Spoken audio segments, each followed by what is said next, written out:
Welcome back to Adventures in Randomia, an animated D&D solo adventure. In this episode, the ghost of the wizard teacher reveals the truth behind his death, and our adventurers head deeper into the castle to challenge an ancient foe. I hope you enjoy, and please do leave me a comment. I do love to read all your reactions, questions, and suggestions. Last time, Freyia, Clarissa, and Maeldros battled past a band of frost goblins and tussled with a rug of smothering to reach the old wizard teacher's study. They were met by the apparition of the old wizard's ghost and were shocked to hear the accusation that it was Maeldros who caused his old teacher's death. Let's join them as the old wizard reveals the truth. The old wizard teacher, surrounded by a ghostly glow and dressed in blue robes, is floating in front of them and pointing an accusing finger at Maeldros. You, Maeldros, you were the cause of my death. No, it is not true, cries Maeldros. So let's ask some questions of our Q&A oracle to discover what's going on here. First of all, let's check out this accusation that the ghost is making. So we ask, was the teacher killed by Maeldros? We get a 6, so no. Then we need to ask about the other obvious suspect. Was the teacher killed by Lyra? We get a 13, yes. Then I also want to know, did Maeldros collude with this murder? We get a 3, no, he didn't. So I'm going to roll on some keywords to find out the truth. We roll on the table and we get the words weakness, dark, and talk. Is this referring to Maeldros' weakness and his turning to the dark side? Is it the ghost that wants to talk to them? Let's find out what this ghost wants to tell us. Oh yes, your vanity, your greed, and your stupidity led to my death. You were so weak. The dark woman Lyra was able to manipulate you. I trusted you. I believed in you. Such a dedicated student. And yet you allowed her to pull you into darkness. You talked and told her with a powerful artifact hidden here, but you understood nothing about it. She was the one who killed me. Used her poison to make it look like a natural death. It is only these brave adventurers who have saved you from yourself by ridding you of Lyra. You owe them your life. But, stammers Maeldros, what of my inheritance, the artifact? So let's get some more information about the artifact. We roll again on the keywords table and we get the words guard, noxious, and water. You understand nothing, Maeldros. The artifact is not a trifle to be taken and used for your own gain. It is a powerful item that guards something dangerous here in this castle, something that lurks below in a noxious lair beneath the water. You were meant to become its guardian, not a thief and an accessory to murder. The ghost turns to Freyia and Clarissa. I ask you, brave adventurers, whether you can do what Maeldros could not. There is a great evil beneath the castle that the artifact is guarding. Can you defeat it and lift the curse from this place? You will be doing this island a great service if you can. The ghostly wizard begins to fade. Wait, says Maeldros. I knew nothing of all of this. I am still a good student. I only sought to be as powerful a wizard as you, my teacher. I was so proud when you had chosen me to have this powerful artifact. Wait, says Clarissa. Where is the artifact? How can we reach it? What must we do? Wait, says Freyia. You mean to say this artifact isn't a treasure that we can loot? And then they are alone again in the room. Freyia and Clarissa turn to look at Maeldros. Clarissa looks at him accusingly. So, have you just been lying to us all along, Maeldros? No, he stammers. I knew nothing of all of this. Believe me, ladies, that Lyra is all to blame. I only wanted to claim my rightful inheritance. You're just a pathetic, weak little excuse for a dragonborn, aren't you? And now Clarissa and me have got to clean up your mess. But, stammers Maeldros, but he can think of nothing else to say. Come on, Clarissa, come and help me open this chest. They both go over to the chest in the corner of the room. They lift the lid and peer inside. So let's roll to discover what loot they find. The encounter in this room suggests a 90% likelihood of loot. So we roll and we get a 55, so yes, there is loot. Then we need to roll a d20 to find out what kind of loot they get. We roll a 16, so that means we can roll once on the treasure hoard table in the Dungeon Master's Guide. We roll an 80, So this means they find 5 art objects, and then we can roll 3 times on the magical items table. We get a 71, which is a spell scroll, a 35, which is a potion of diminution, and a 59, which is a potion of invulnerability. Freyia gets very excited at all the loot in the chest. Oh, look at all this stuff! I'm a real adventurer now, Clarissa! They can't really tell what half of it is, but she stows it all in her backpack anyway. They then turn around and realise that Maeldros has gone. Where is that damn cowardly dragonborn? Says Freyia. Is he trying to scalp her? They run back down the stairs and see that Maeldros is trying to traverse back across the narrow ledge. So again we need to roll for dexterity to see if he makes it across. Maeldros throws a 20. Maeldros dashes recklessly across the edge and miraculously reaches the other side. Then Freyia rolls for dexterity and she also crits with a 20. Freyia chases after him. Don't you dare run away from me, you cowardly dragon! She hears him muttering. I don't care what he says. I'll have it. It's mine. It belongs to me. She nimbly runs along the side of the ledge and is close behind him. Then Clarissa follows, but she only rolls a 7. As she steps onto the ledge, the stone crumbles away beneath her, weakened by Maeldros and Freyia crossing it. Help! She cries as she crashes off the edge into the darkness. Freyia stops in her tracks and rushes back to the edge, but can't see Clarissa anywhere. No! Clarissa! Are you okay? She looks up again and sees Maeldros disappearing round the corner. Damn him, she says. It's okay, Clarissa, I'm coming!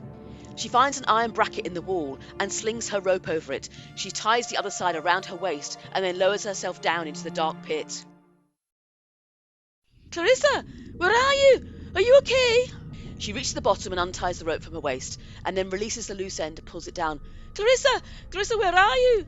Even with her dwarven dark vision, it's very hard to see. She stumbles over something on the floor. Clarissa, no! She peers down to the floor. Ugh, it's just that goblin. Thank goodness for that. So as Clarissa is at a tabaxi and able to scale walls, we ask the question, did she actually fall? And we get an 8. So that's a no, but. As the ledge gives way beneath her, Clarissa puts her claws out and scratches them down the wall and manages to stop her fall halfway by grabbing onto some overhanging rough stone. But she knocks her head on a rock as she falls and is dazed for a moment. In the pit below, Freyia is still frantically looking around for her. Then she hears a familiar voice. Freyia, I'm all right. I'm coming down. Clarissa scales down the rest of the rock wall and lands next to Freyia. Thank goodness, said Freyia with a sigh of relief. I thought I'd lost you. What happened? The ledge gave way and I knocked my head as I fell. It was only my cat's claws that saved me from falling all the way down. They look back up at the ledge and see that it has given way completely. No way back up there then, says Freyia. They take a short rest while Clarissa recovers from the hit to her head. They peer around the dark pit. Their dark vision eyes can make out that there seems to be an underground passage here. So we roll on the passage table and we get a 1. Passage continues 30 foot to the south. Then we roll on the passage contents table, we get a 15, so the passage is empty. They make their way down the dark, musty passage. The walls are damp black earth, and the floor is made of a rough stone. Drips of water echo in the darkness. After 30 feet, we roll on the passage table again, and we get a 2. This is the passage continues and ends at a door. Again, the passage is empty. So now we roll on the door table to discover what kind of door lays at the end of this passage. And we roll an 86. So this is a door of elemental energy, which causes damage to anyone who passes through it. The passage twists and turns as they follow it along, and the light starts to brighten with an eerie blue glow. As the passage bends round the corner, the source of light comes into view. There is an archway formed of old twisted branches that glow with an icy blue light. What's this then? Says Freyia, and she runs forward towards the archway. As she reaches the entrance, there is an icy blue flash. She receives an icy shock and is thrown back about 6 feet. Ow! That hurt! Oh, we'll do ourselves a mischief if we try to go through there. Clarissa peers at the entrance to the archway. She rolls a 16 for investigation. Wait a minute, she says. There's a keyhole here on the side of the archway. Do you still have that silver key? Maybe it will unlock this barrier. Oh, yes I do, says Freyia. So we ask the question, does the silver key deactivate the barrier? And we roll a 13, so yes it does. She takes out the silver key. It fits snugly into the lock and turns easily. Immediately, the icy force field is deactivated and the blue glow fades. They are able to pass through the archway. They emerge into a large cavern filled with glowing green water. There are ethereal glowing blue trees and crystals around the edge of the water. At the centre of the pool is a small island, and there are two narrow wooden bridges that have been constructed which lead onto the island from the passage and then over to the far side of the cavern. There appears to be a small room built into the back of the cavern. "Wow," says Freyia, and her voice echoes round the cavern. "Ooh," says Clarissa, "this must be the noxious lair of which the wizard's ghost spoke." "You can remember all that stuff," he said, asked Freyia in surprise. So he asked the question, "Is my Eldros here?" And we rolled a 20, so yes, he definitely is here. From the room on the far side of the pool, they hear sounds of "ach" and "damn it."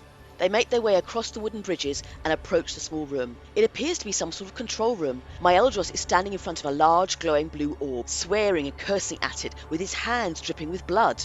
"My Eldros, what the heck do you think you're doing?" shouts Freyia. Oh, ladies." My Eldros is startled. "Ah, good that you're here. Do you have the silver key? Quick, I need it. Look, the artifact is here. It's mine. It belongs to me. Give me the key so I can unlock it." My Eldros has a rather crazed look as he stares at the large glowing blue orb. "My Eldros, did you not hear anything of what the ghost of your teacher said upstairs? This is not a powerful magic item for you to take. It is controlling a dangerous creature in the pool."